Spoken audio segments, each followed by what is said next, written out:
on now. Breaking news is coming in. India Today gets you an exclusive about the series of lapses by the CRPF that resulted in killing of 8 personnel and injuring at least 20 others in the Pampore attack that took place on Saturday. The army has video evidence of the targeting of the bus and the counter-terror operations that were undertaken, which clearly point out the lapses. Here is a list of lapses by the CRPF that we are getting to you on India Today. 7 major lapses by the CRPF.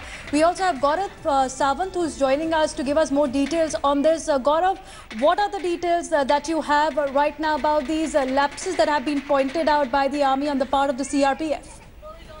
Severe lapses and several, and unfortunately they cost the lives of 8 brave CRPF personnel. Now there is a standard operating procedure how convoys move in Jammu and Kashmir, especially on the outskirts of Srinagar.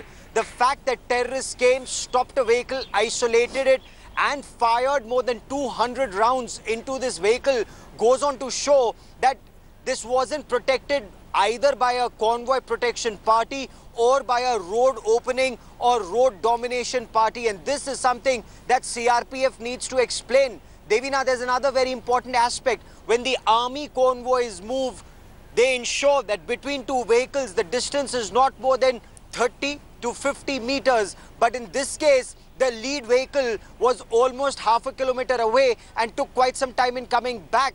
There is an armed bunker or a convoy protection vehicle that's supposed to move in front of the convoy, behind the convoy, and if it's a long convoy, then in between the convoy. That wasn't the case with this CRPF vehicle. Again, those inside the CRPF vehicle should also have responded immediately or as quickly as possible. Now, there is video evidence to suggest that the operation that took place, bullets were fired from outside the vehicle at the 2 terrorists. Now, the army and the CRPF both responded within minutes. Within 3 minutes, both the army and the CRPF responded. There were 2 mine-protected vehicles of the army and 1 of the CRPF that responded to this. In this, what has been extremely unfortunate is a fight for credit. The main aspect is lapses that should have been avoided and should be avoided in future, Devina. Well, thanks, Gaurav, for getting us that breaking news.